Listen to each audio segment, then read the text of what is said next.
Personalidades que, através de suas histórias, empresas, serviços e trajetórias de vida, fazem dessa região um lugar especial.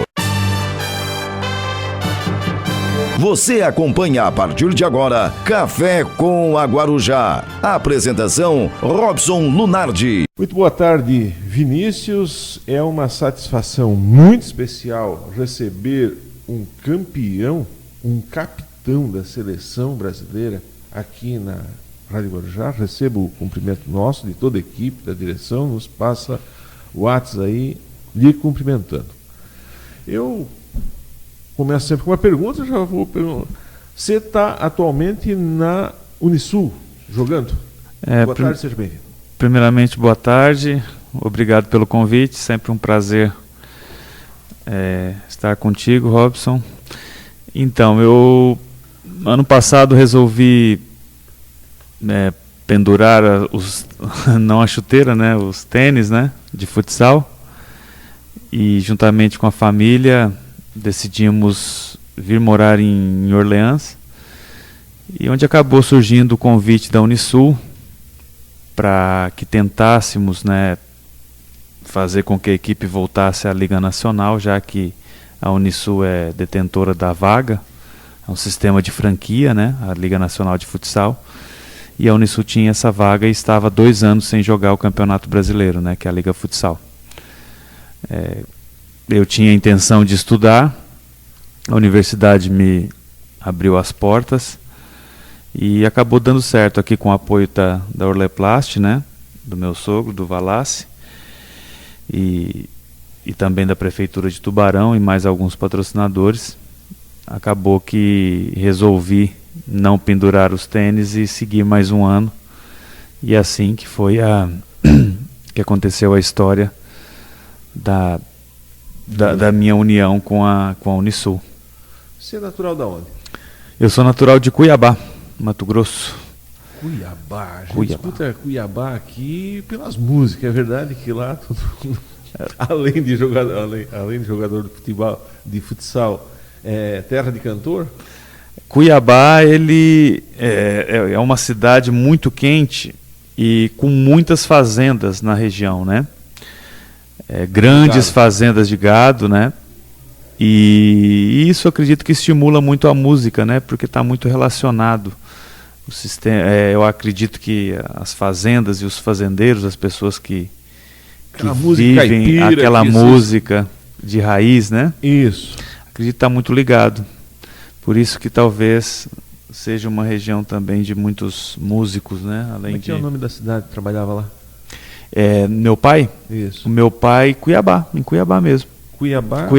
Cuiabá capital mesmo. Cuiabá? Capital do Mato Grosso, Lá do centrão mesmo. No centrão, meu pai trabalhava numa empresa de ônibus, né, a Andorinha, e sempre era transferido. E quando eu nasci, eu e meu irmão, nós nascemos em Cuiabá porque na época meu pai trabalhava lá. Ficasse muito tempo lá? Fiquei até os 6 anos de idade. E de lá me mudei para Presidente Prudente, interior de São Paulo.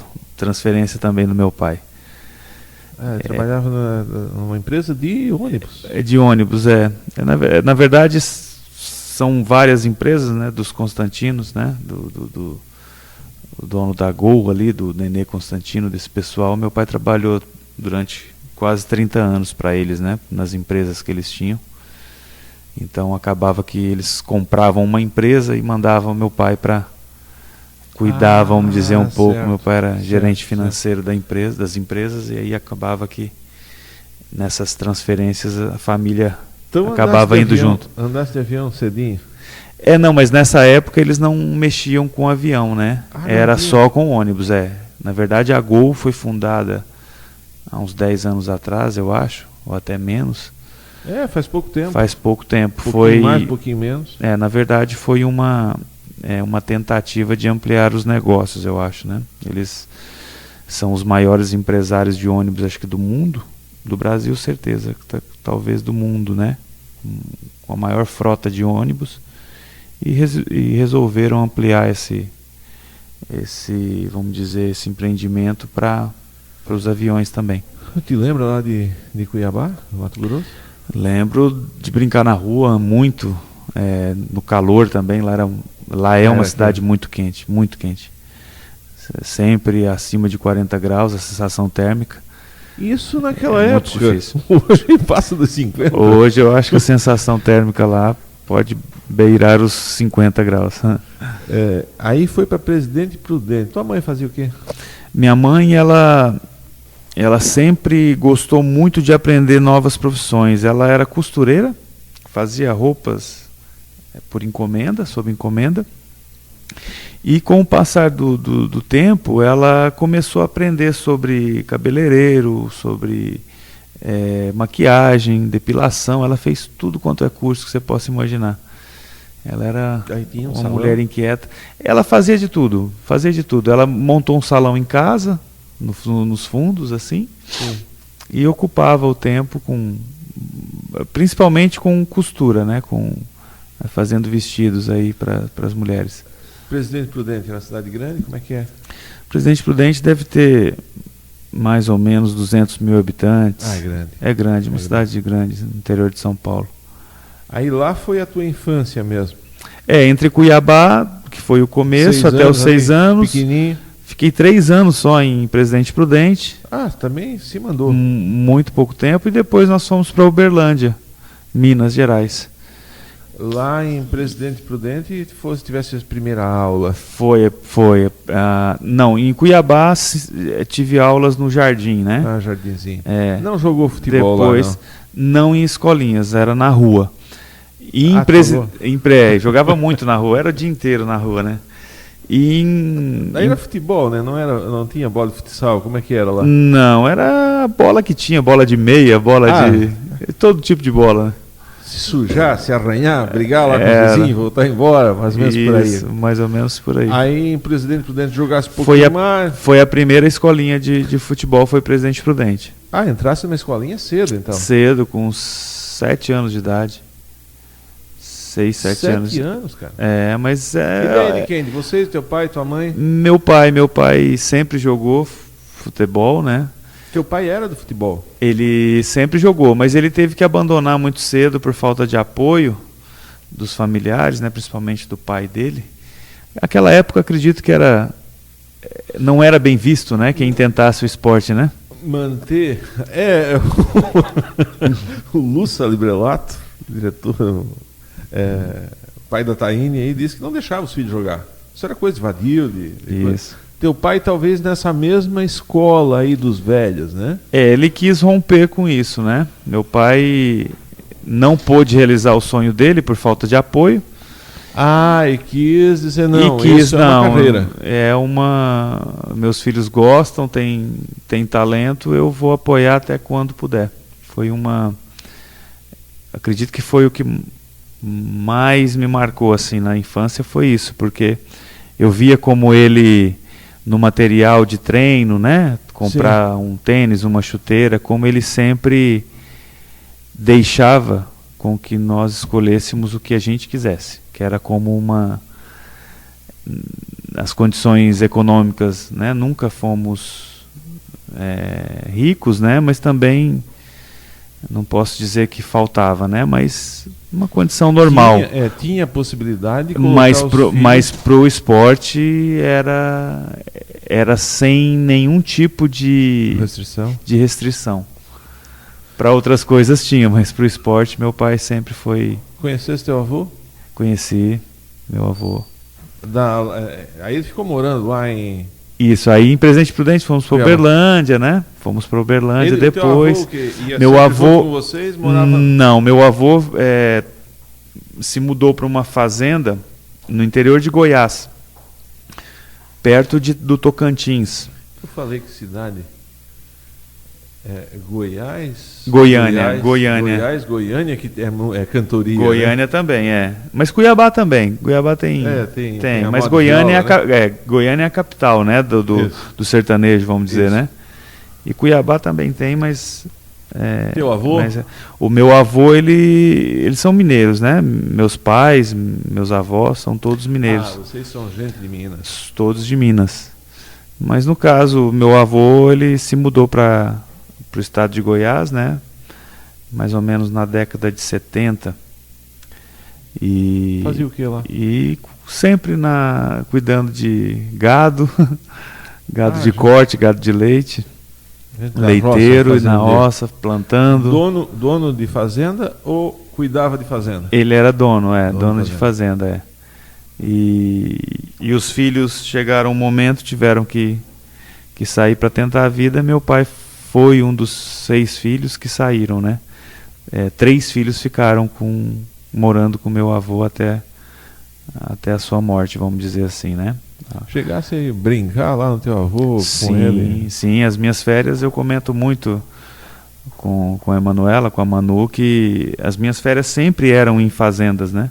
Nunca foram em praia, nunca passei férias em praia. A criação em Minas nós somos muito mais de fazenda do que de praia. Tem até uma música que diz que Minas não tem o mar, mas o mar não tem Minas Gerais, né? Isso mesmo.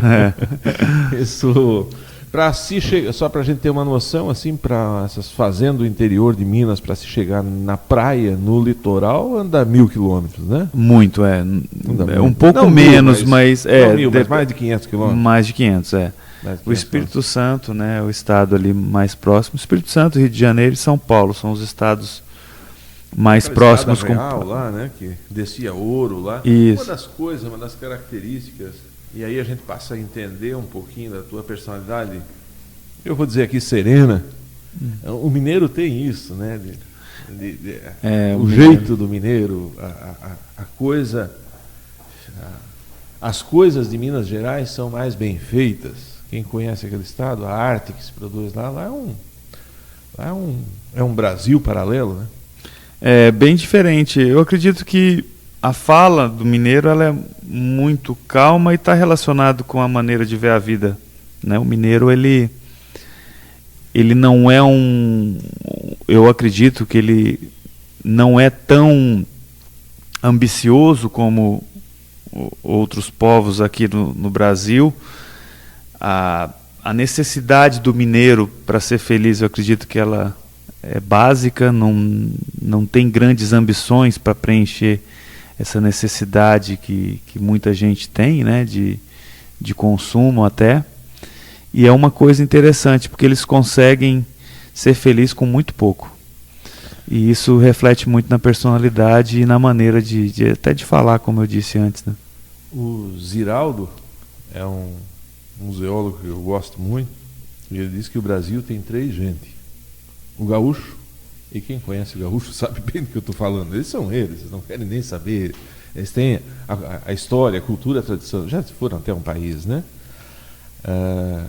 O carioca também é outro povo muito dono de si, até porque lá já foi capital do Brasil. E Minas Gerais.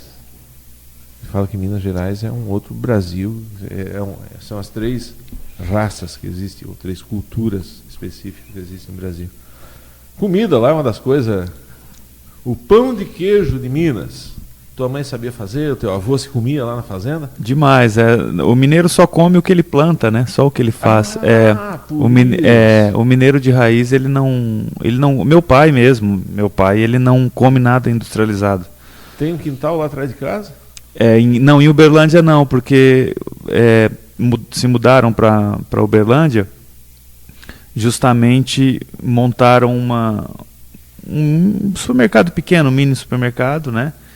E acabou que meu pai teve que abandonar durante uns 5, 6, 7 anos, não lembro quanto, abandonar a fazenda, mas agora ele retornou para lá e fica um mês na fazenda, um mês em Uberlândia, fica alternando, né? Agora que está aposentado. O Brasil tem o pão de queijo, né? E o mineiro tem o pão de queijo de Minas. O pão de queijo de Minas. E é diferente, né? É muito diferente. É diferente. Tem o queijo de Minas. Isso. O Brasil tem queijo, mas tem o queijo de Minas que é diferente também. É diferente. Tem vários queijos ali, né? Da Serra da canastra, tem vários tipos de queijo ali. Eu, quando estive lá, foi uma das coisas que a gente não vê aqui, mas devia se colocar uma barraca. Pode ser uma barraca. Um dia vamos montar uma sociedade disso. Queijo com marmelada, com doce... Goiabada, com goiabada. É. E é uma coisa completamente diferente. É uma coisa muito especial. A gente poderia ficar falando aqui o dia todo. Viajasse Minas inteiro, Ouro Preto, Mariana, aquelas cidades históricas lá? Sim, bastante. Eu joguei no Atlético Mineiro, né, durante 2 anos, e tínhamos jogos lá no interior de Minas, né, até no norte de Minas, que é divisa com Bahia. E Minas, um estado muito extenso, e onde a cultura também varia muito dentro do estado. Como ele faz fronteira com Bahia, Rio de Janeiro e São Paulo, existe uma mudança cultural até mesmo dentro do estado, por causa dessa mistura com outros estados. Miscigenação. Né? Tem bastante. Minas é um estado bem diversificado. Aí tem a capital, né? Belo Horizonte ali. Belo Horizonte e o BH, que eles chamam. BH. É uma cidade grande, mas que preserva muito do mineiro também. Você consegue encontrar vários pontos em Belo Horizonte que representam aí a maneira do mineiro, né, o mineiro considerado de raiz. Fosse morar em Uberlândia. Lá que tivesse sim. o primeiro contato com a escolinha, assim, profissional. Presidente Prudente foi a primeira escolinha e Uberlândia foi o primeiro campeonato mesmo a nível estadual. Como é que ia tu e o Lenísio? Sempre os dois, né? Nós temos 1 ano e 2 meses de diferença de idade e sempre jogávamos juntos na mesma categoria. Isso ajudava ou atrapalhava? Ajudou muito, principalmente quando nós saímos de casa. Tivemos uma proposta ali com 15, 16 anos para jogar para sair de casa, né? Jogar profissionalmente. Tem algum momento antes de tu sair de casa, eu acho que aí, quem é que enxergou? Mas assim, tu tens hoje teu filho, o Henrique. O Henrique.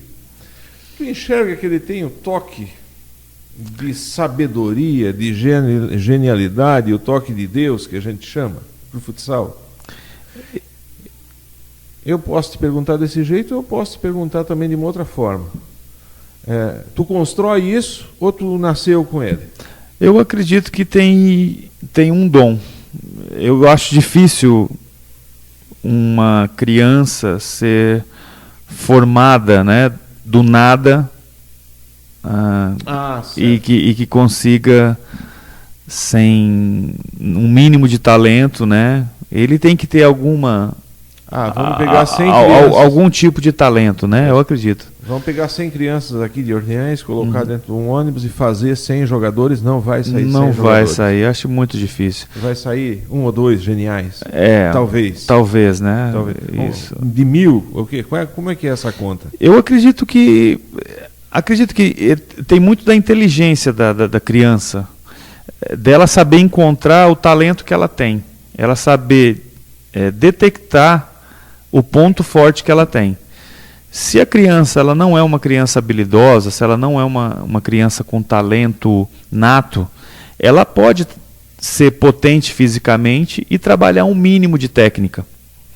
Sabe o que eu te digo ou não? Meu filho, eu vejo ele mais nesse sentido. Ele fisicamente é muito forte, impressionante.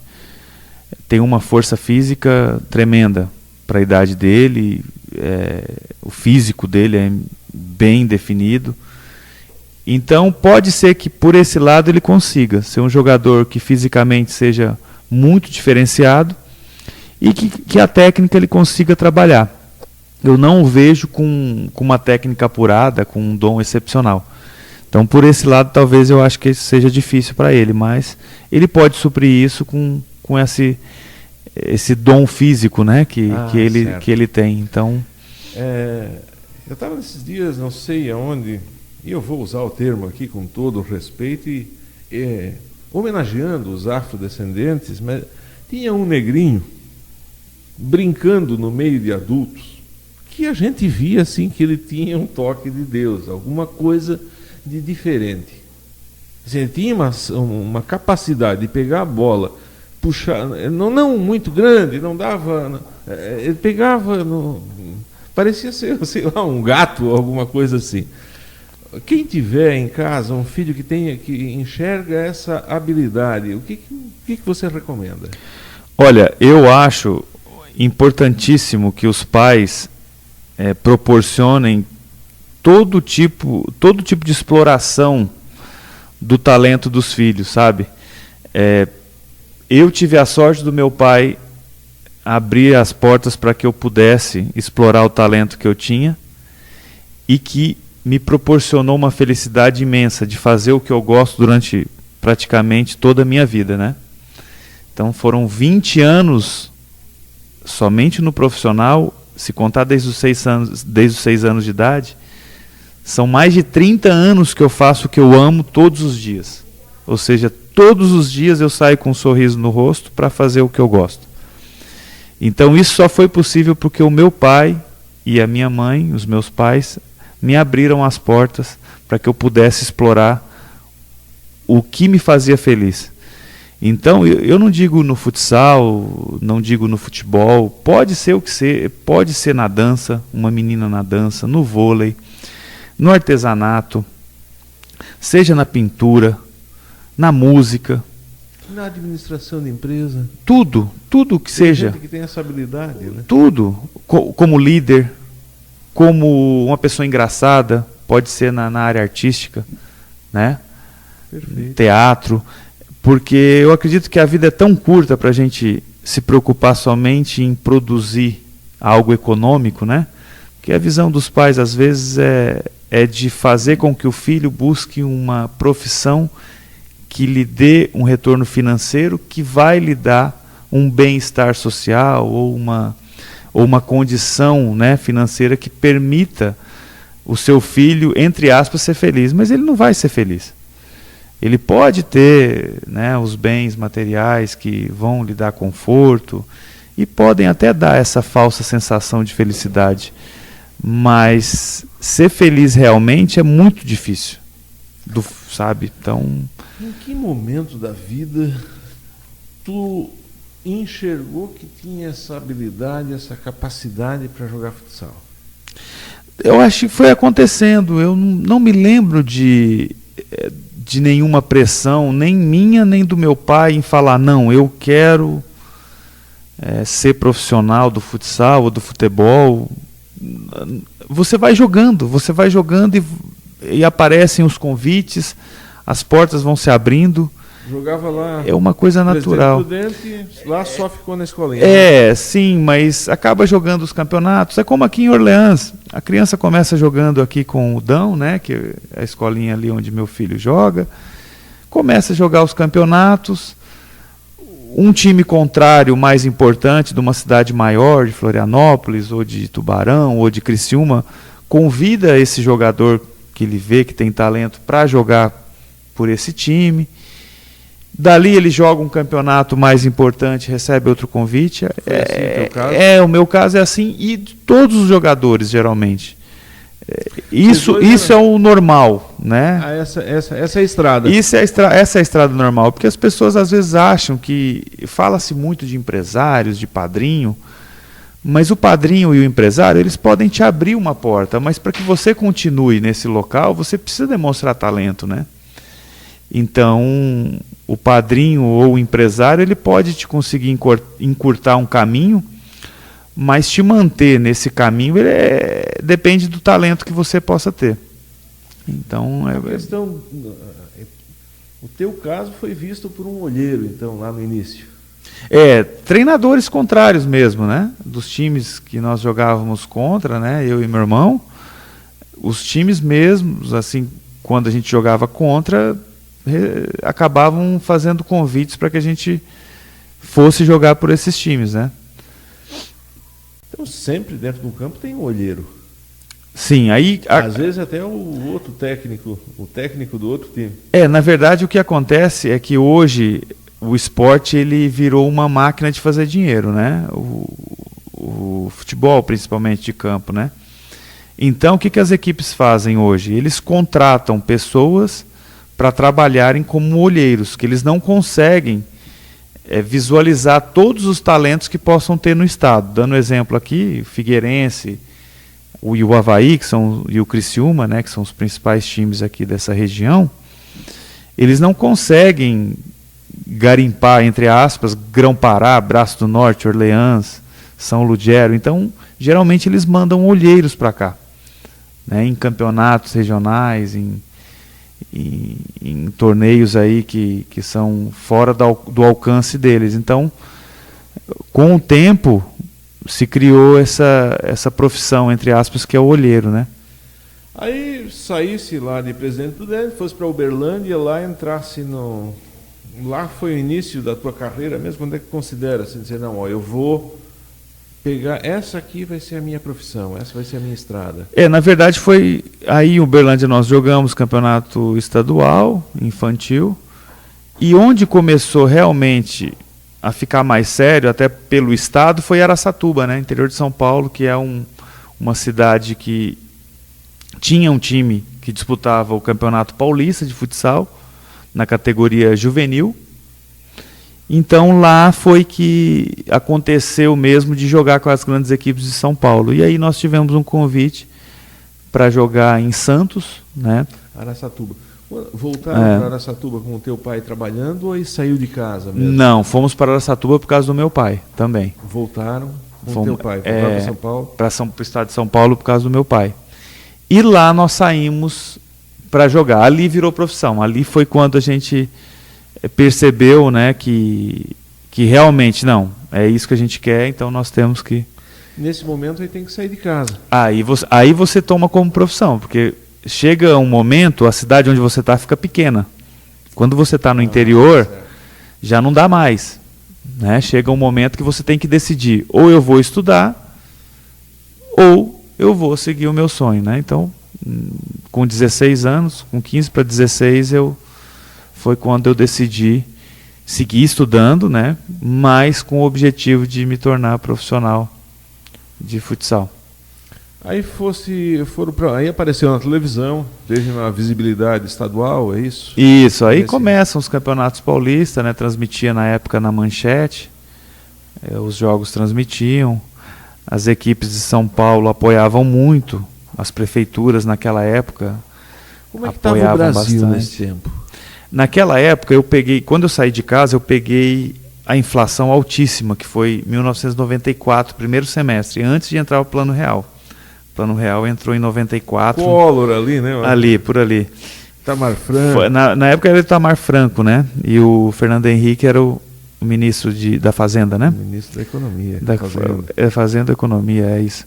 E entrou o Plano Real. Eu lembro até que nosso acerto do salário era em dólar, por causa da inflação. Nós recebíamos em dólar, para que não houvesse problemas com... Lembra de quantos dólares? Né?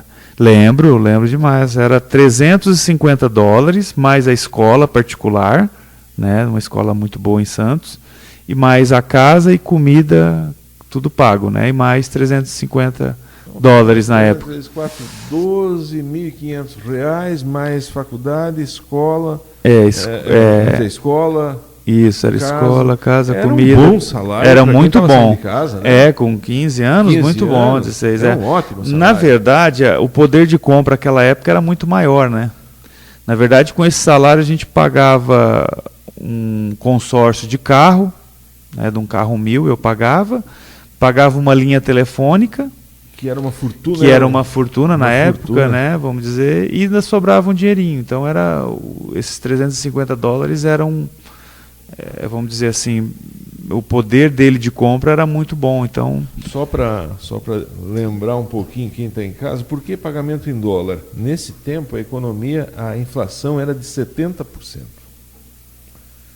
70% significava assim, para quem ganhasse R$1.000 nesse mês, quando fosse recebia 300, era uma coisa...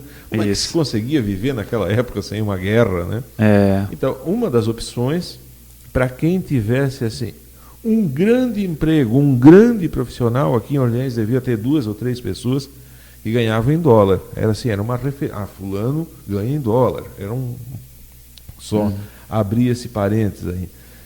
A saída de casa foi muito difícil, morar sozinho, muda tudo, né? Muda Como tudo. Foi esse momento? Eu tive muita sorte por causa do meu irmão, né? Nós saímos de casa juntos, morávamos juntos, então foi muito bom. Tivemos sorte nesse sentido. Comento muito com ele, com a minha mãe, com meu pai, que os dois pudessem ter sucesso, né? E poder realizar o sonho, isso aí também é muito importante, porque acredito que a decepção de alguns irmãos, isso acontece muito, de dois tentarem, né, e um não consegue realizar teu sonho, sim. Isso gera, acredito, um mal-estar dentro da família, uma sensação de tristeza, né? Até porque quando os pais se alegram com o sucesso de um filho, aquele que não conseguiu se sente um pouco diminuído, um pouco afastado, menor. um pouco... Então, até nisso nós tivemos muita sorte, porque sempre os dois juntos, né? Daí quebra a saudade de casa. Quebra a saudade. Quebra um pensamento ruim, uma má companhia. Isso, também tudo, né? A vontade de desistir também, Teve um ajuda o outro. de Tivemos algumas vezes aí. E depois de 6 meses que nós saímos de casa, tinha empregada, no caso o clube dava, né? Ela dava. Depois nós fomos para times que davam refeitório, né? Que tinha um refeitório da prefeitura que a gente comia. Quer dizer, o jogador, ele tem uma vida boa, né? Na verdade, esse é o grande que as pessoas não entendem. O sistema no esporte, desde criança, ele está feito para que você seja mimado, para que você seja mal criado, entendeu? O sistema, não só no Brasil, no mundo inteiro, o esporte ele gera um tipo de proteção e de idolatria desde criança que faz com que as pessoas se percam no caminho. Por isso que a gente vê tantos jogadores se achando Deus, se achando, né, mais do que as outras pessoas são, se achando por cima da carne seca, como, né, o ditado fala, justamente porque desde criança você é criado dessa maneira. Você é muito paparicado desde criança. O esporte, até na escola, até eu estava comentando com a minha esposa, nas escolas dos nossos filhos, nós somos muito participativos, né, gostamos de acompanhar. Geralmente o aluno ou a criança que tem um talento especial, seja para o vôlei, para o futebol, para o futsal, na hora da educação física, esse aluno que se desponta, ele tem uma admiração dos colegas que é impressionante. Por consequência de toda a escola. Não a escola também, mas o ambiente, existe uma admiração por esse talento. Os próprios colegas, os colegas mesmo, os colegas. E os professores também. Também, mas geralmente dos colegas. Certo. Se você perceber isso, desde muito cedo se começa essa idolatria e esse tratamento diferenciado. E isso, pelo que você diz, é um dos problemas graves que apresenta o futsal, o esporte em si? Não só, eu acredito que até da sociedade, porque no final o esporte acaba sendo mais importante do que a economia, do que a política, do que o que realmente deveria ser importante. A população acaba dando importância muito maior ao esporte do que em coisas que realmente iriam mudar a sua vida. Inclusive, idolatrando, esse é o termo? Sim, protegendo até, né? Protegendo, idolatrando. Numa decepção, então, quando a gente vê muita gente perdida, aí nós podemos citar quantos exemplos forem necessários, de ídolos que se perderam quando perdeu a fama, é esse excesso de idolatria? Ou falta alguém para dizer, olha, o mundo não é esse aqui? Falta de conhecimento da realidade, do que é a vida. Realmente, basicamente é isso. Porque te colocam no mundo irreal desde muito novo. Né? Eu lembro, e dizendo, hoje eu consigo enxergar diferente do que na época, mas eu lembro das pessoas passando em casa, na minha casa, me dando o que eu quisesse para ir jogar para eles, desde 10 anos de idade, 9 anos. A gente ganhava tênis, novinho, toma aqui um tênis para você jogar, comida, né? Assim, coisas pequenas, mas que, no fundo... Era o pedido daquele momento. Era o pedido daquele momento, né? Era o sonho daquele momento. Então, isso aí, se você não tem os pais ou pessoas no teu entorno que possam te manter na realidade com os pés no chão, você acaba... Isso é uma outra coisa que pode, é que eu vou dizer assim, estragar, não. Mas eu tenho ouvido o Clube 4S aqui de Orleans, por exemplo, eles não aceitam que mais jogadores sejam comprados lá nos últimos jogos. Comprados, que eu digo assim, contratados, né? Nos últimos jogos. Tem a final, eu vou lá e contrato o Vinícius para participar vai lá e ganha o jogo. Eles dizem, por que não? Não é uma disputa? Eu disse, não, isso já acabou com muito campeonato, com muita partida de bairro, de interior, importante. Eu acho que também está relacionado a isso, né? Pega aquele jogador, vem cá, joga para nós. Também está no mesmo patamar de negociação? Eu acho que nesse caso ele um pouco ele tira o foco do que é o objetivo do campeonato. Os campeonatos de bairro, eu acredito que a intenção é social, é dar oportunidade para que as crianças, para que os jovens, através do esporte, possam se manter fora de coisas de drogas, de coisas que talvez possam levar essas crianças e esses adolescentes para o mau caminho. Então o objetivo é social, não é ganhar, né? É promover uma socialização, uma educação através do esporte. Então se você começa a priorizar o ganho do campeonato por cima dessa educação e dessa socialização, acredito que perde um pouco da real importância desse tipo de torneio. Do foco, da essência. Então, ganhar por ganhar sem nenhum objetivo, acredito que perde um pouco da magia da coisa. Eu acredito que o legal é você ganhar com as pessoas do teu bairro, ou né? Chegar junto. Todos juntos. Agora, trazer gente de fora, não sei. Talvez, mas é difícil falar de fora, né? Teria que conhecer melhor. Aí você volta para São Paulo e em que momento aí que você vai decidir por ser essa a sua profissão de jogador? E como é que segue a vida a partir daí? Foi com 16 anos, né, ali que eu saio de casa, e com 19 anos eu tenho uma decisão importante, que foi abandonar a universidade em São Paulo. Eu acordava às 5h30 da manhã, tomava café, pegava um ônibus e um metrô em São Paulo, para saía de Guarulhos para ir na Vergueiro. Dava 1h30 mais ou menos, entre ônibus e metrô. Fazia faculdade, almoçava, treinava às 3 da tarde e treinava às 7 da noite. Chegava em casa às 10 da noite e, de novo, a rotina. Eu não aguentei, fiquei 6 meses nesse ritmo e acabei tendo que abandonar a faculdade. Foi com 18 anos, na verdade, com 18 anos que eu decidi focar somente no futsal e tentar realizar meus sonhos. E com 19 anos eu tive a minha primeira convocação para a seleção. Antes da seleção, assim, qual foi? Jogou campeonato? Isso, aí nos meus 3 anos de juvenil, que agora se chama sub-20, né? Que é a categoria anterior à categoria adulto, nós jogamos 2 finais de campeonato brasileiro, juvenil. Ganhamos uma foi em Ouro Branco, em Minas, do time do Rio de Janeiro, e em Fortaleza, a final também contra esse time do Rio de Janeiro, do Grajaú Country.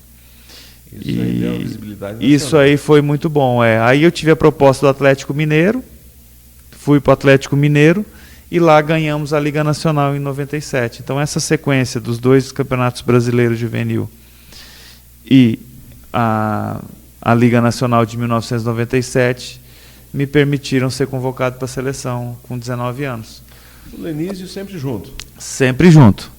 Só no campeonato juvenil, o segundo ano, o primeiro ano que nós ganhamos, ele estava. No segundo, ele estourou a idade, né? Ele já era adulto. Aí só eu que joguei esse.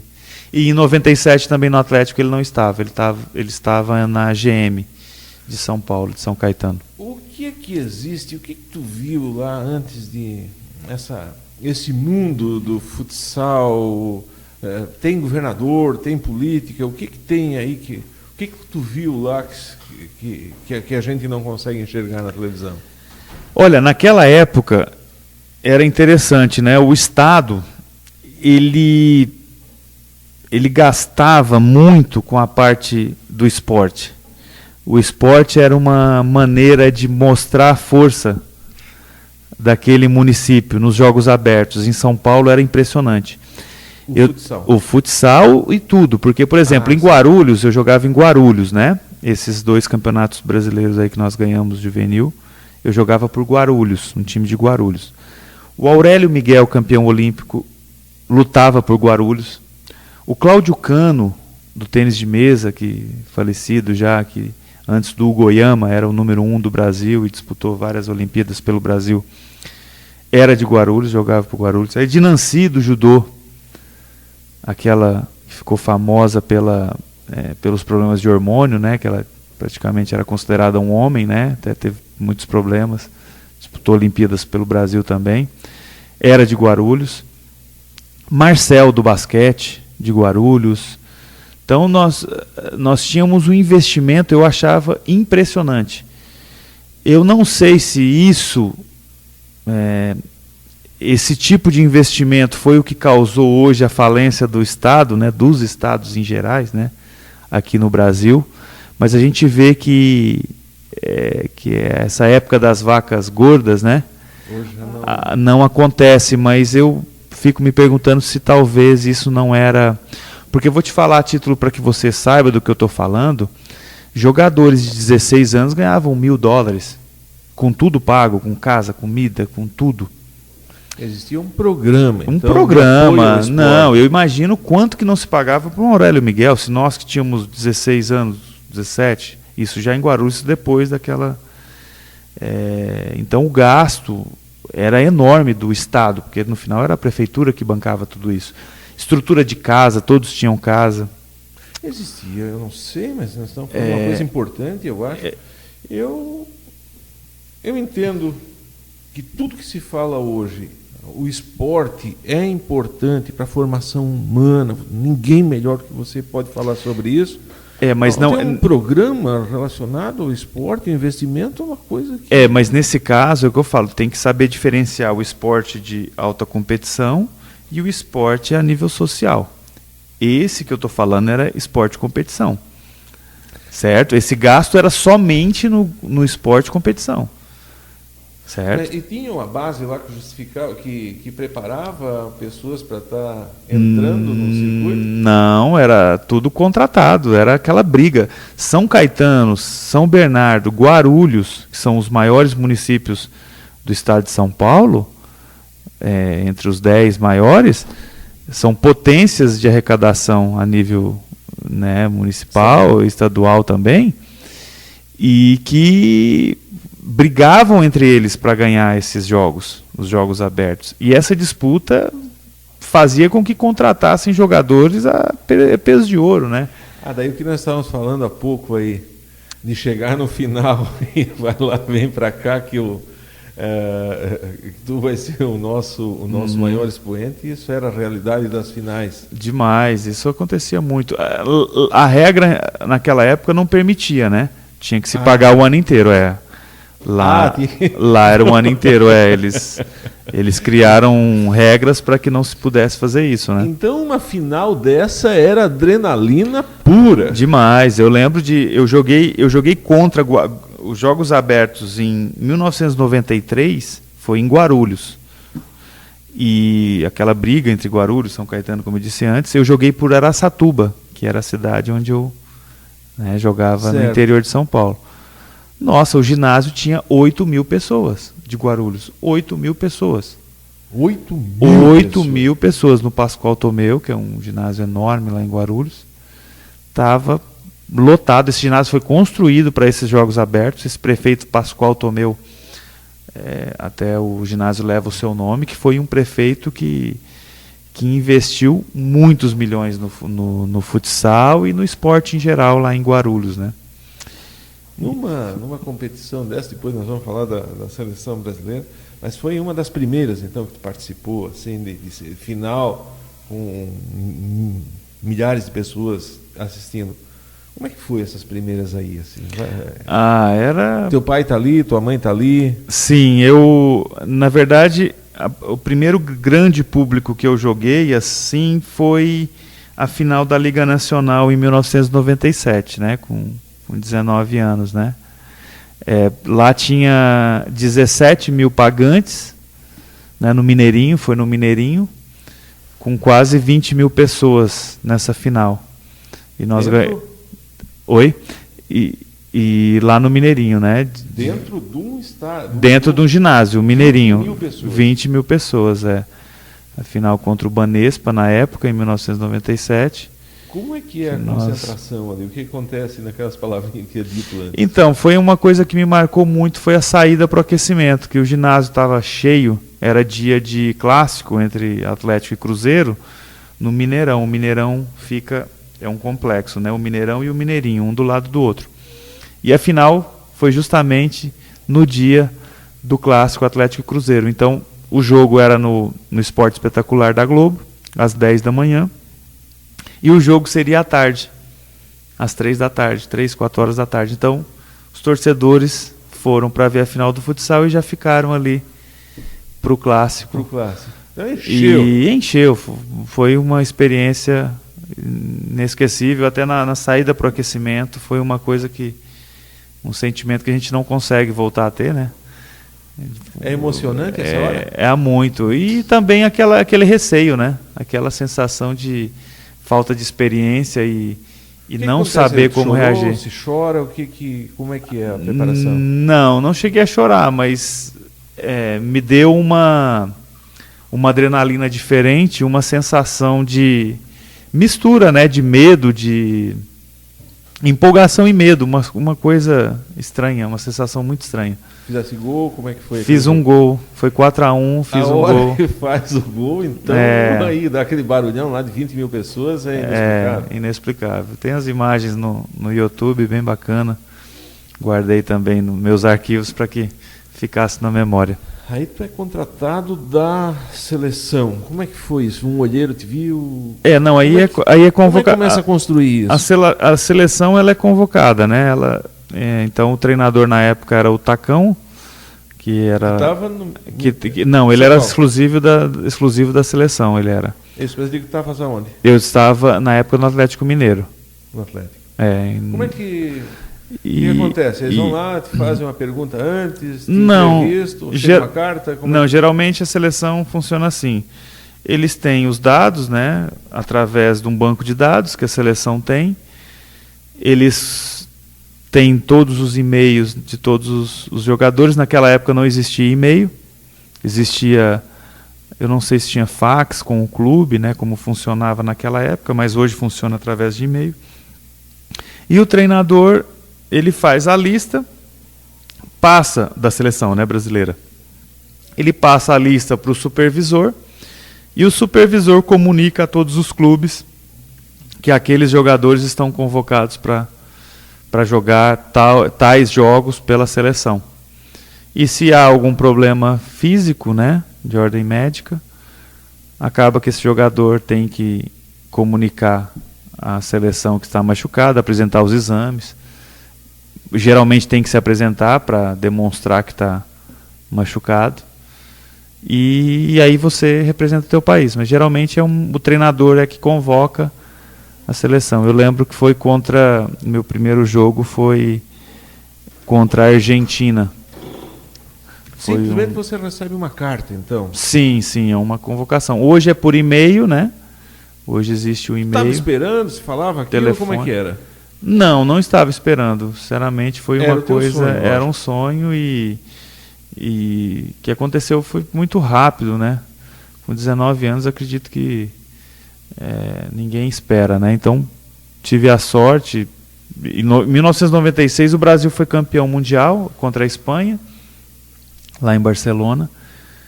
Em 96 eu tinha visto, não, em 96, né? Eu tinha visto todos os jogadores ali no Mundial. Em 97 eu fui convocado, né? Então era uma sensação de estar com os ídolos, né? Que eu tinha na época, Fininho, Manuel Tobias, Choco, né? E aí, de um dia para o outro, você está lá junto com eles, né? Então, e junto com o meu irmão, nós fomos convocados e fizemos os dois juntos. O primeiro jogo, os nossos primeiros jogos foram juntos na seleção. Como é que é esse mundo de seleção? Foi jogar o primeiro jogo onde? Argentina? Foi no Brasil contra a Argentina. No Brasil contra a Argentina. Como é que é chama esse CT, né? O Centro de Treinamento? Na verdade depende muito de qual é a convocação. Muitas vezes para amistosos você, por exemplo, agora teve um amistoso no Castelão, né? No Ceará, Brasil e Portugal. Aí o jogo foi na terça-feira. O pessoal se apresentou no domingo, então vai para um hotel, né? Eles mandam a passagem, né? Eles mandam tudo, né? Passagem, tudo. Você vai, só tem que levar, às vezes, não leva nada. Alguns levam os tênis, né? Que gostam de jogar, que é coisa pessoal.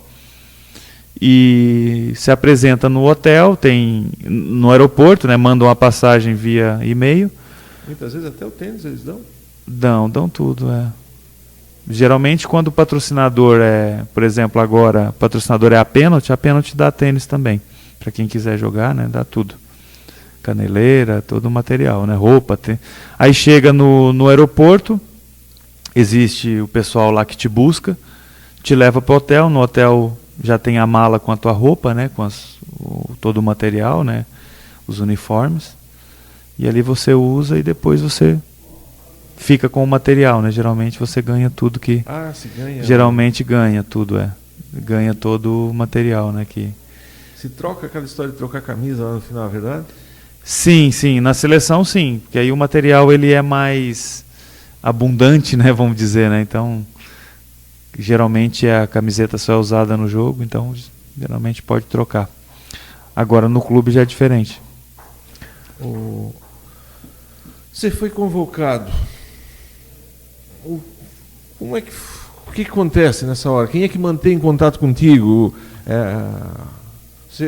O presidente da República, nessa parte política, empresário, o que muda? Essa é a pergunta. O que mudou a tua vida com relação, depois que fosse convocado? O que muda realmente quando um jogador é convocado é em relação ao contrato, né? E a visibilidade. Isso muda muito. Você geralmente recebe uma valorização nas propostas que você recebe. Sendo jogador de seleção brasileira, geralmente as propostas econômicas são melhores, né? A convocação ela gera uma visibilidade maior e muitas vezes as pessoas acham que porque está na seleção é porque é o melhor, vamos dizer, né? São os melhores que estão ali. E geralmente isso não tem nada a ver, porque na verdade a seleção só é uma seleção dos melhores jogadores segundo o ponto de vista daquele treinador. Não quer dizer que são os melhores na realidade. Quer dizer que são os melhores na visão do treinador que está no momento. O treinador tem autonomia para convocar e convidar essas pessoas ou ele sofre influências externas também? Eu acho que sofre muita influência interna. Eu sou de uma época onde existia muita política, né? E muita influência econômica. Na minha época, eu sei que no futebol de campo e em alguns outros esportes, a marca esportiva que patrocinava a seleção tinha interesse em alguns jogadores, né, que pudessem ser convocados, já que são patrocinados por essa marca. Existia a influência do local onde iria se jogar. Por exemplo, nós vamos jogar em Fortaleza. É interessante que tenha jogadores de Fortaleza, né, para que o público possa vir, para que o interesse seja maior. Então existe uma série de fatores que influenciam. Não digo que diretamente, não digo que se chegue no treinador e fale, esse você tem que convocar. Mas existe aquela conversa, olha, quem sabe esse aqui te interessa. É uma pressão pior do que chegar. É pior, eu acho que é pior, né? Porque é mais ou menos chegar e dizer o seguinte: olha, faz isso aqui porque quem está te pagando é por aí. Isso acontece em outros esportes também? Você mais eu acho que sim, eu acho que acontece bastante. Eu quando digo, não é indireta, né? Mas existe. Por exemplo, agora nós vimos aí que o Brasil jogou nos Estados Unidos, né? Aí o Kaká foi convocado, teve outro jogador que foi convocado também. Então, vai jogar no Rio Grande do Sul, acaba convocando alguém ali do Inter, do Grêmio, né? Não digo que seja, não que seja imposto, né? Mas eu acredito que existe uma convidado, uma pressão invisível, vamos dizer assim, né? Uma pressão estranha. Ganharam. Aí, aquele momento que você estava entrando no campo lá, em 2000, na convocação estadual... Em 97, para a seleção. Antes. Ah, tá. Quando você estava com 20 mil pessoas em Minas. Ah, tá, em Minas, tá. É muito maior esse evento de pressão quando está na seleção brasileira, né? Uma final, como é que foi? O que eles dizem para vocês lá na final? Eu acho que a seleção, ela exerce uma pressão maior na cabeça do atleta. Primeiro porque ali estão os melhores. Esse é o primeiro ponto. Os melhores estão ali. E geralmente a dificuldade é maior para que você consiga jogar. Segundo, que você quer continuar. Então é um grupo restrito de jogadores, né? No caso do futsal são 14 só que são convocados. Então a pressão para que você possa fazer um bom papel, para que possa retornar, acredito que a pressão é muito maior. No clube você não jogou bem num clube, geralmente você recebe proposta de outro, né? Então seleção é só uma, então é muito complicado. E as oportunidades são menores, você joga na seleção poucas vezes no ano. No clube você joga direto, você joga mal hoje, joga mal amanhã, você tem várias oportunidades para tentar se recuperar. Tem dia que as coisas não dão certo? Tem dias, tem noites, né? Tem manhãs, tem de tudo. Tem sim. Você é uma pessoa. O jogo que você faz hoje, amanhã, é sempre o mesmo? Ou tem alguma coisa que... Não, tive já muitos dias ruins. Eu sempre fui um jogador que se caracterizou pela regularidade. Nunca fui de ter aqueles lampejos assim de genialidade depois, não. Sempre fui um jogador mais caracterizado de ser regular, não de ser genial. Então nunca fui né? Então, como é que você assume foi ser capitão da seleção? Por quê? O que é o capitão? Então em 2005 foi a minha primeira experiência como capitão.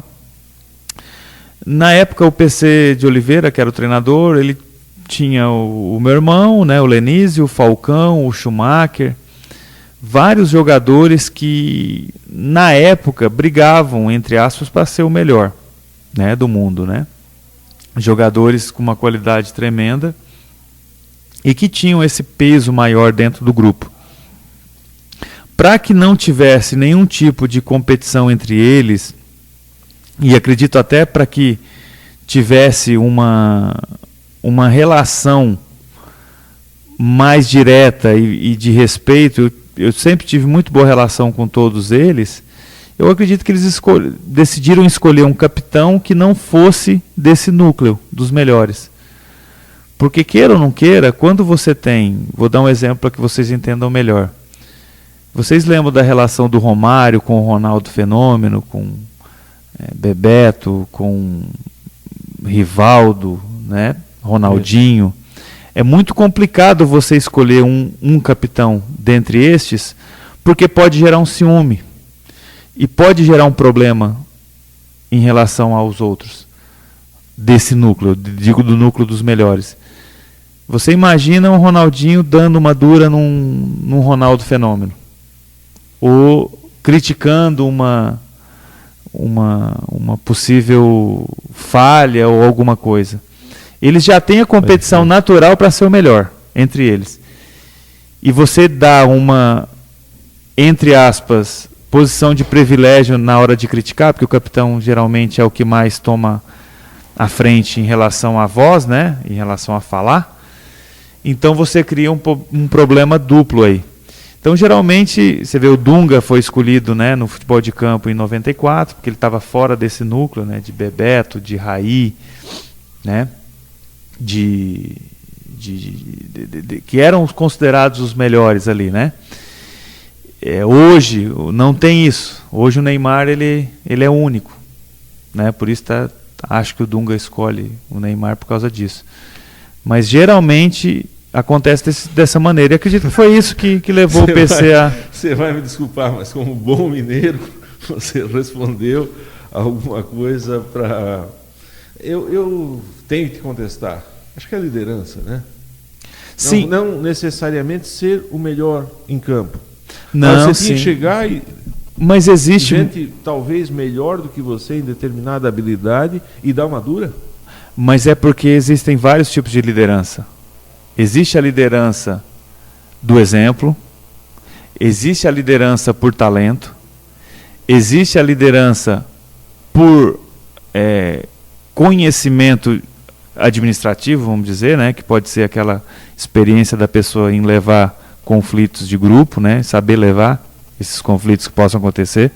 Então são vários tipos de líderes, né? Então, no meu caso, eu acho que eu fui o líder escolhido pela capacidade de levar um grupo e de intermediar esses conflitos. Tem briga lá dentro? Muitas brigas, né? Muitas. Isso é a coisa mais natural. Porque nós estamos falando em brigas para ser o melhor, né? Entre os melhores para ser o melhor. Isso é o que mais acontece. Então você imagina num torneio que são os mundiais, torneios de 7, 8 jogos, você tem 7 jogos para tentar se dar bem para ser considerado o melhor do mundo, que isso é o sonho de qualquer um. Ser considerado o melhor na sua profissão, né? Então isso gera uma ambição e um ego que... Algumas perguntas que chegaram aí de amigos que nos ajudam a fazer esse programa. Quem foi o melhor jogador que já atuou ao lado dele, no seu caso? E quem foi o adversário mais difícil? Eu acredito que o Falcão é o melhor da história, né? Pelos números, por tudo que ele fez, sem dúvida, por títulos. Dele, como é que é fora de quadro? Ele é uma pessoa muito tranquila, ele é uma pessoa que gosta muito das redes sociais, que gosta de jogar, ele gosta de jogar. O negócio dele é jogar e jogar futebol, futsal e nada mais. Ele não é uma pessoa com gostos assim extravagantes, é uma pessoa muito simples. É queimado? A gente enxergava assim, meio queimado e coisa, é queimado? A gente chama o ordenança aqui queimado, pavio curto. Não, pavio curto. Não, a pessoa calma. Mas para mim, o jogador que eu mais admirei é o meu irmão. Né? O Falcão, o melhor é aquela coisa incontestável que o Falcão, mas a inteligência para jogar. Se eu tivesse que escolher um jogador que eu queria ser, talvez não, com certeza seria o meu irmão. O adversário mais difícil? E o adversário mais difícil foi o Schumacher. O Schumacher, acredito que foi o adversário mais difícil que eu tive na minha vida. A Confederação Brasileira de Futsal esteve envolvida em polêmicas relacionadas à presidência e jogadores com o Falcão chegaram a boicotar a seleção em protesto. Como está a situação atualmente? No que essa polêmica contribuiu com os rumos do futsal no país? Olha, atualmente eu sei que eles voltaram para a seleção, voltaram a jogar, eu não estou por dentro do que está acontecendo lá dentro. Sei que o Marcos Madeira, né, que era o presidente da Federação Mineira, hoje ele é o presidente da Confederação Brasileira. Sei que existe um rombo enorme econômico na Confederação, e de alguns milhões, e problemas econômicos grandes, né? Mas eu não sei realmente o que está acontecendo lá dentro. Sei que estão tentando arrumar a casa de novo, Mas espero que tenha servido para que a corrupção acabe, principalmente no esporte. Antigamente o futsal era um esporte mais ofensivo, digamos assim. Todos os jogos tinham muitos gols. De uns tempos para cá, os jogos estão mais equilibrados, com placares não tão elásticos. Por quê? Isso foi bom para o esporte? Eu acredito que são vários fatores. Um dos fatores principais, eu até comento muito, é a evolução física dos atletas hoje. Fizeram com que o jogo ficasse muito mais físico. E as regras não se adaptaram a essa mudança. Eu acredito que hoje em dia se tem muito contato físico, os jogadores praticamente não conseguem fazer jogadas de habilidade porque os braços são usados demais, o contato físico é muito forte. Então acaba não tendo espaço para jogadores habilidosos. Então tudo isso colabora muito para que hoje se tenha, acredito que menos jogadas de efeito e, consequentemente, menos gols bonitos também. Futsal nas Olimpíadas, o que falta para o esporte ser olímpico? Acredito que falta a parte de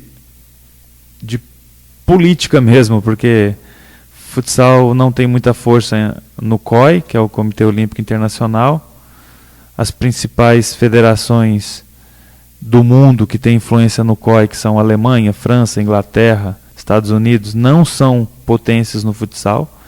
Isso aí faz com que se tenha uma falta de força política. E espero que com o tempo esses países cresçam no futsal para que a gente possa ter mais força. Tem algumas coisas assim que são engraçadas, né?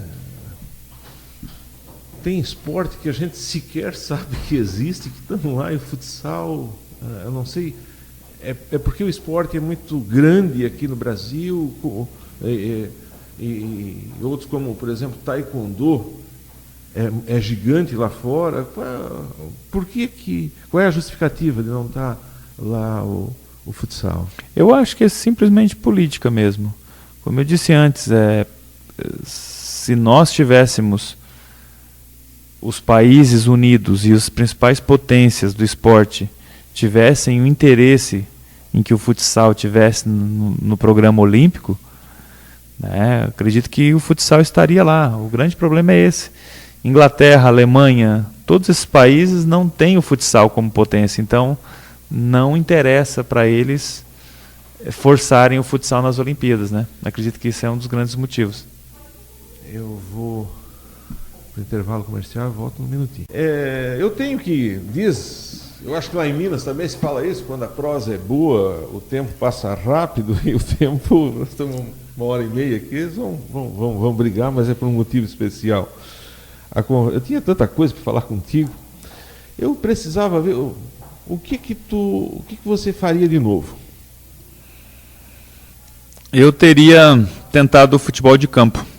Acredito que, não que eu me arrependa, mas teria feito diferente se fosse hoje, porque com aquela vez que eu te falei que eu saí de casa com 16 anos para ir para Santos, dias antes de ir para Santos, eu me reuni, meu pai e o meu irmão, nós nos reunimos com o presidente do time do Araçatuba, que disputava a primeira divisão do Campeonato Paulista de futebol. Jogava contra Corinthians, São Paulo, Palmeiras, Santos, contra todos eles. E recebemos o convite para assinar um contrato com eles, nos júniors, né, que é a categoria abaixo do profissional, e treinar com o profissional. E se demonstrasse talentos, estaria treinando e jogando com o profissional. E como a proposta financeiramente não foi tão tentadora, e o futsal tivemos uma proposta considerada boa para aquela idade, acabamos decidindo seguir no futsal. Mas aí tu não ia conhecer a Manuela, não ia conhecer também, claro, não, como eu digo, não que eu me arrependa, mas seria outra vida. Mas tentaria um pouco mais o futebol de campo. O que é que você recomenda?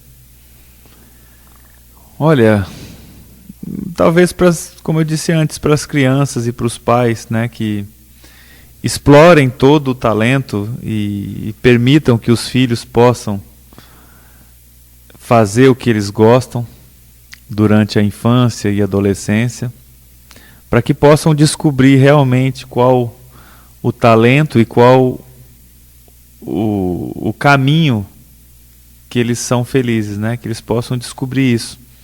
E isso só é possível com a ajuda dos pais, né?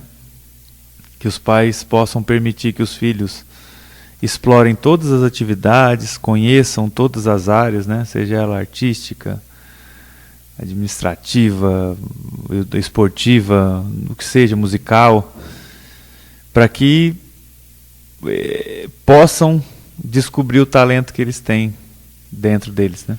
Você hoje é um orleanense. Praticamente. Alguma vez já fizesse uma declaração pública assim para Manuela?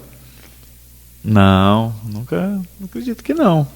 Na rádio não. O que tu diria para Manuela morando aqui em Orleans hoje? Diria que ela é a mulher da minha vida, né? Ela sabe disso. Que sou muito grato por ter conhecido não só ela, mas também toda a família, que me tratam como filhos, né, também. Então, agradecer tudo que vem fazendo por mim todos esses anos e espero poder retribuir sendo um bom marido, um bom pai durante os próximos anos, décadas aí, né, que a gente possa viver juntos. Você precisa de alguma declaração para o teu pai? Pro pai não, mas dizer que... Pro teu pai? Meu pai, falar que ele é meu exemplo máximo de vida, que ele, a cada dia que passa eu lembro mais dele, né, que tudo que ele me ensinou me ajuda muito, e que sem ele eu não teria realizado nada, porque tudo que ele falou, tudo que ele me instruiu, realmente foi o que me permitiu chegar hoje aqui em uma condição de ser feliz, né? Que isso para mim é o principal. Perfeito. Eu, como eu disse, lá em Minas se fala muito isso, lá no São Miguel, onde me criei também. Eu conversei aqui com o Vinícius Elia Teixeira, filho da Dona Maria, lá das Minas Gerais, irmão do Lenísio, e filho do Lenísio tambem? Também, Lenísio Júnior e então, Lenísio pai. Filho. Casado com a Manu Cruzeta, que está morando agora aqui em Orleans, e Orleans tem essas raras oportunidades, aqueles que a gente enxerga na televisão, está andando aqui pela praça, uma pessoa extremamente simples. Volta um outro dia aqui para nós falar de futsal, pode ser? Pode. Tem um programa aqui, eu vou tentar falar com o pessoal, tentar pelo menos uma vez por mês você passar por aqui, falar um pouquinho conosco. Muito obrigado aí por essa aula eu vou dizer aqui, aula de humanidade que você deu para nós. Muito obrigado. Obrigado e um prazer estar aqui. E estou aqui disponível sempre que precisarem.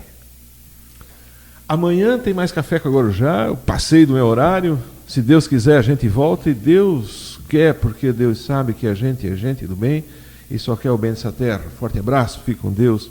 Tchau.